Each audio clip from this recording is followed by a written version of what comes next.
Before a baby is born, there are a lot of adaptations that we see that allow the baby to take nutrients and oxygen from mom and successfully get those nutrients and oxygen to the different cells that need them in the body. So what I wanted to do is kind of draw out for you in one diagram all the kind of things that we see before birth. These are all the things that are happening while the baby is still in the uterus. Sometimes we say in utero. So before birth, what do we notice? Well, this structure over here, this is our placenta. This is partially mom and partially fetus. So the placenta has mom's blood kind of pooling in this area, and the baby actually sticks its little capillaries inside of that pool of blood. And you can see that the purplish blood is kind of going in and the reddish blood is coming out. And essentially what I was trying to draw there is that oxygen is getting picked up. So it's actually getting oxygenated.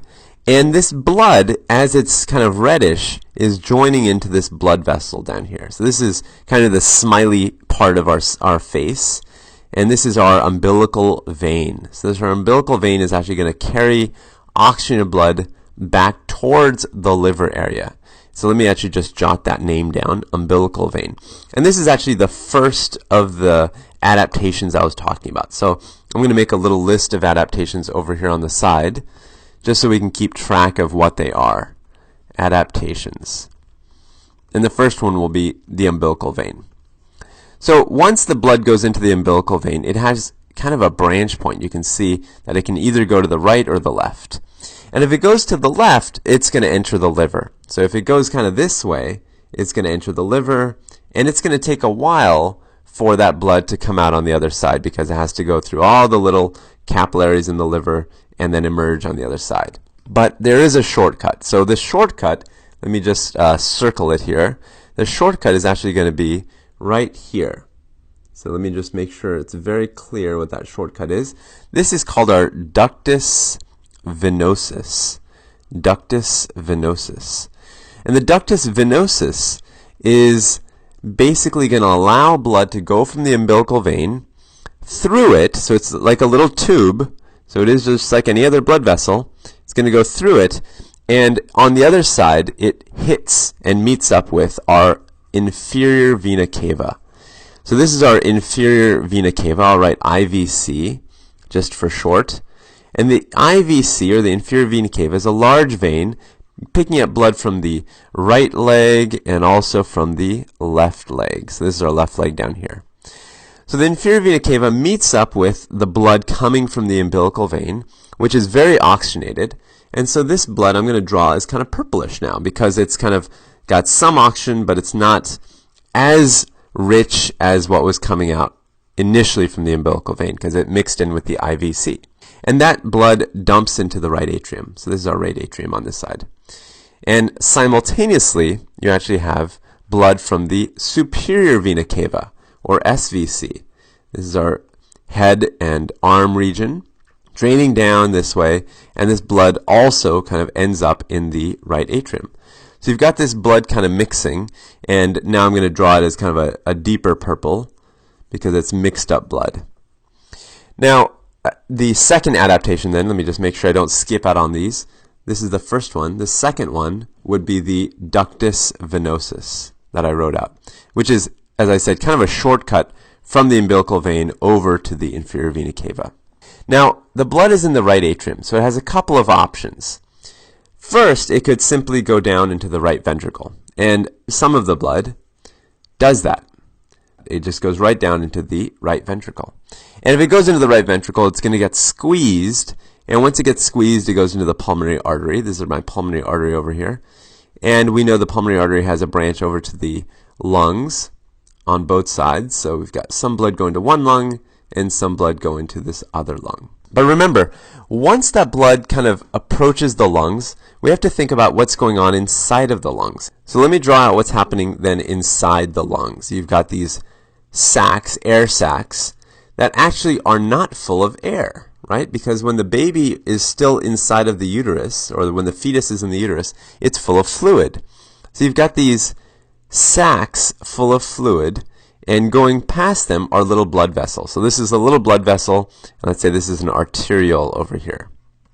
Now, If it's full of fluid, that means there's not much oxygen.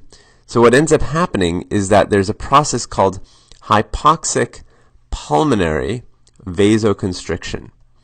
And what that means is that the alveolus literally tries to help constrict the arteriole. So the arteriole has some smooth muscle like this, and because there's no oxygen, the alveolus is going to cause that little arteriole to basically contract down. So it basically looks a little bit more like this.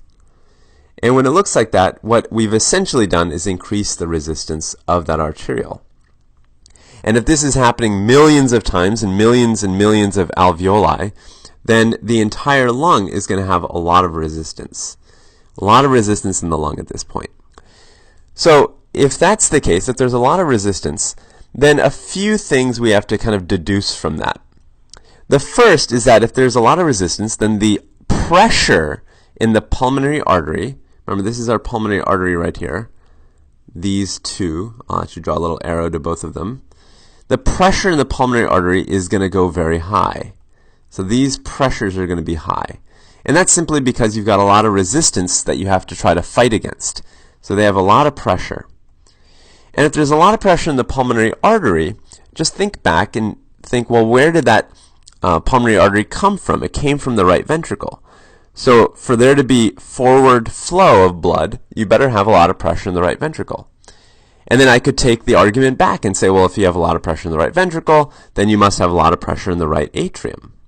So you have a lot of pressure basically on the right side of the heart because of the fact that you've got a lot of resistance in the lungs. So these pressures, especially the right atrial pressure, starts getting so high that it starts getting higher than the pressure in the left atrium. And so you get a little bit of blood flow that starts going from the right atrium across that foramen ovale that allows, right here, that allows blood to actually go across it. So this is our foramen ovale. Foramen ovale allows blood to go from one atrium over to the other.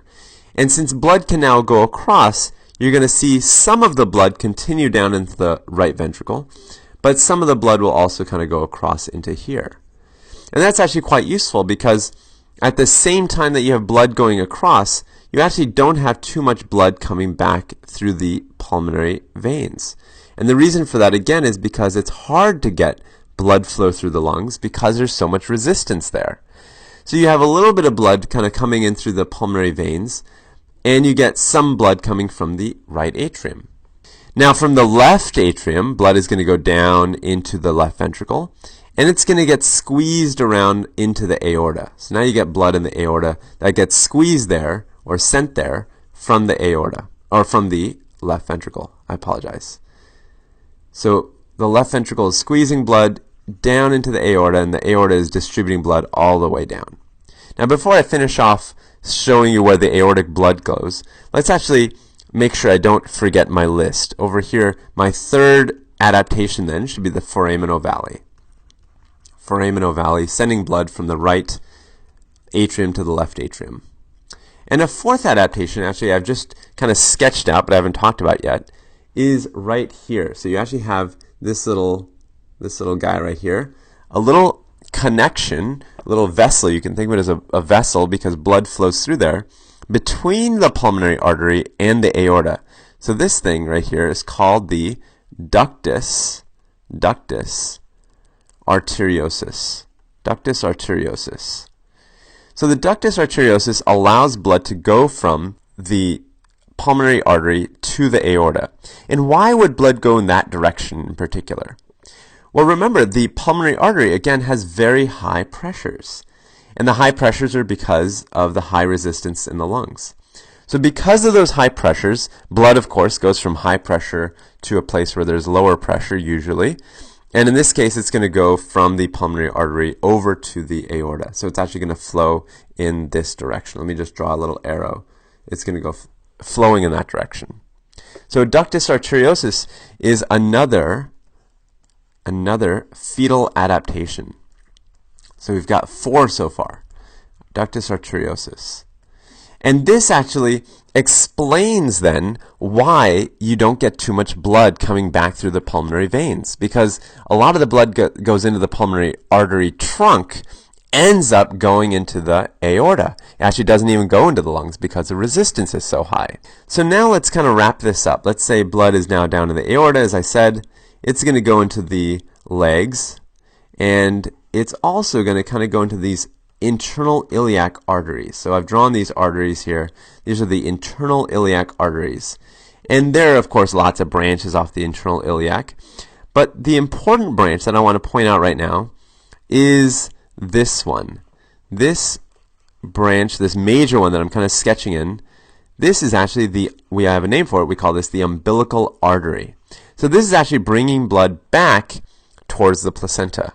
Now, why would so much blood go to the placenta? I mean, that's a fair question. Why doesn't it go, there's a branch here that goes to the bladder. There's a branch that goes to other places. Why is blood going into the placenta branch or the umbilical artery? Why so much? Well, it turns out that the placenta, and this is very clever, actually has a very low resistance. Very low resistance. So just as the lungs have a high resistance, and they're kind of making blood divert away from them, the placenta has a low resistance, and it makes blood divert towards it.